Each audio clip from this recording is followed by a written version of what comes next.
अस्सलामुअलैकुम वरहमतुल्लाहि वबरकातुहू। Welcome to my YouTube channel. जहाँ कहीं भी रहें खुश खुरम रहें, शादो आबाद रहें, इस दुआ के साथ आज का व्लॉग शुरू करते हैं।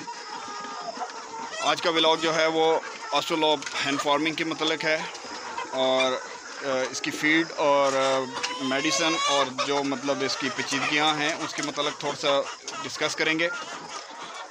पॉजिटिव पॉइंट तो मैं आपके साथ डिस्कस कर चुका हूँ, नेगेटिव पॉइंट्स की तरफ भी आएंगे और इंशाल्लाह जो है जहाँ तक हो सका जो मेरे पास मालूमात मौजूद हैं वो मैं आप लोगों से शेयर करूँगा। मेरे चैनल पे नए आने वाले लोग काइंडली मेरे चैनल को सब्सक्राइब करें और मेरी वीडियोस को लाइक करें और अपने दोस्त अहबाब से शेयर करें ताकि जो है इससे मेरी ज़्यादा से ज़्यादा सपोर्ट हो सके, मुझे ज़्यादा से ज़्यादा सब्सक्राइबर मिल सकें और मैं जो है मेरा चैनल फ्लरिश करे और मैं आप लोगों के लिए ज़्यादा इंफॉर्मेटिव और दिलचस्प वीडियोस ला सकूं। अब आप असल में फ़ीड के दौरान ये माजरत ये फ़ीड जब डाली जाती है, जो लोग फार्मिंग से रिलेटेड हैं वो उनको पता है कि जो है वो ये होता रहता है, मुर्गे और चूज़े आपस में लड़ते रहते हैं, इसके लिए माजरत। तो अभी इनका फ़ीड का टाइम था तो मैंने जो है चाहा कि ज़रा आप लोगों से वीडियो बना के थोड़ी सी मालूमात शेयर कर लेते हैं।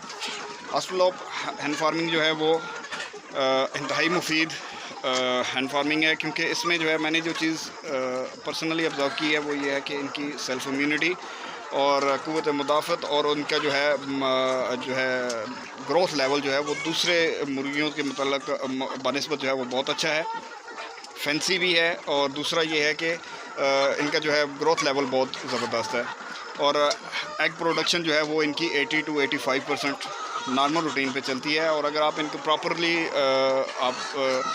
फार्मिंग बेसिस पे लेके चलें, प्रॉपरली इनको विटामिन्स लगाएं, प्रॉपरली इनको आप फीड जो इनकी बनती है वो दें और टाइम पे वैक्सीनेशन करें, तो अच्छा माहौल दें, साजगार माहौल दें, तो फिर ये 90 तक भी जाएगी और अच्छा रिज़ल्ट, इससे भी अच्छा रिज़ल्ट देगी।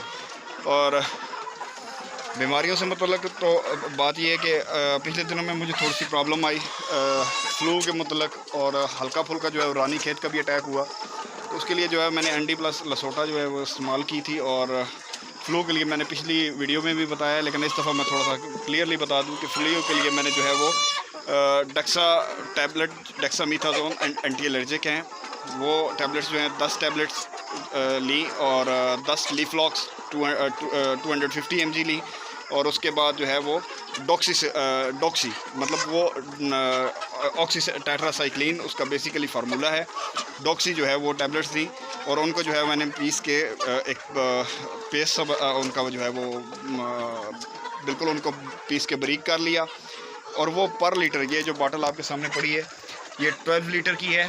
तो जब इसको हम फुल करते हैं तो 12 लीटर, लेकिन जब हम इसको थोड़ा सा नीचे रखते हैं तो ये 11 लीटर इसमें आते हैं।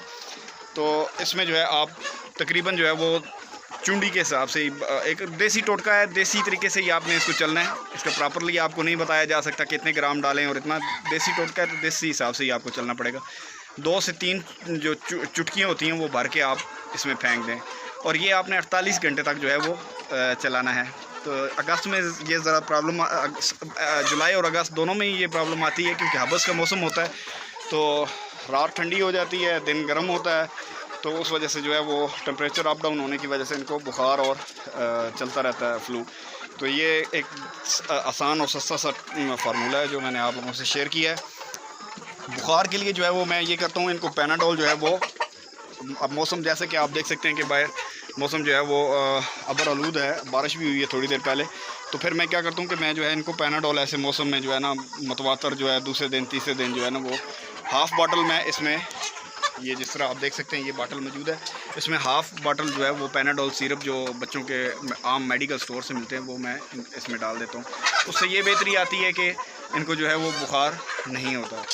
तो ये कम खर्च बाला नशीन जो छोटे लेवल पे लोग काम कर रहे हैं, घरेलू बेसिस पे काम कर रहे हैं या स्टार्टिंग स्टेज में हैं, तो उनके लिए ये एक मतलब कि कम खर्च में जो है बीमारियों से बचने का तरीक़ाकार है जो मैं आप लोगों से शेयर कर रहा हूँ। बेसिकली तो आप जब मेडिकल स्टोर्स पे जाते हैं तो वहाँ पे तो बहुत मुश्किल है, वो तो आप ना अफोर्ड कर सकते हैं ना हम अफोर्ड कर सकते हैं, लेकिन ये है कि आप बेहतर यही होता है कि आप मौसम ख़राब देखा है तो आप इनको पैनाडोल चला दें, ठीक है।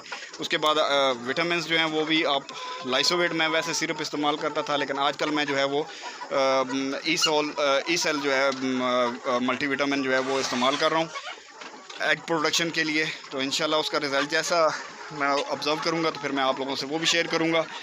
तो अभी तक आज के लिए इतनी सी वीडियो, और कोई गलती कोताही हो तो काइंडली माफ़ कीजिएगा। जितना मेरे पास नॉलेज है मैं आपके साथ शेयर कर रहा हूँ। मज़ीद आप लोगों के पास कोई ऐसी चीज़ हो, जो कोई आप ऐसी चीज़ ऑब्ज़र्व करें, या कोई ऐसी मेरी बेहतरी के लिए हो या दूसरों की बेहतरी के लिए हो, तो काइंडली आप कमेंट करके उसको मेंशन किया करें, ताकि इससे मेरी भी करेक्शन हो और दूसरे भी जो लोग देखते हैं, वीडियोस देखते हैं, तो उन लोगों को भी जो है वो इसका जो है फ़ायदा हो। और एक और चीज़ जो है, आजकल लूज़ मोशंस का ह्यूमिडिटी ज़्यादा है, 80%, 81, 85 तक भी जा रही है ह्यूमिडिटी। नमी का लेवल जो है, नमी का तनासब ज़्यादा होने की वजह से आजकल जो है वो मुर्गियों को जो है वो पेचस, दस्त लग जाते हैं।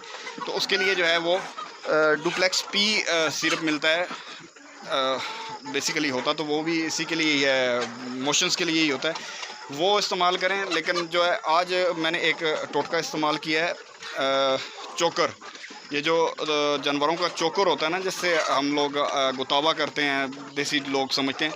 तो वो चोकर जो होता है बेसिकली तो होता है चावलों का जो बच्चा कुचा होता है, वो छिलका, उसको वो पीस के, जो उसमें कुछ चावल भी होते हैं, तो वो पीस के उसको जो है ना वो ब्रीक कर देते हैं, आटा सा बना देते हैं, तो उसको हम चोकर कहते हैं। तो वो जो है मैंने फीड में जो है वो मिक्स करके दिया है। अब देखें उसका रिज़ल्ट जैसे ही आएगा इंशाल्लाह वो भी मैं आप लोगों से शेयर करूँगा। ये आप देख सकते हैं बर्तनों में ये पड़ा हुआ है और मुर्गी खा रही है। तो दस्त इनको शदीद थे, तो मेडिसिन से कंट्रोल नहीं हो रहे थे, तो वो ज़रा एक तजर्बा किया। आप देखें इंशाल्लाह उसका जैसे ही रिज़ल्ट आएगा तो इंशाल्लाह आप लोगों के साथ शेयर करूँगा।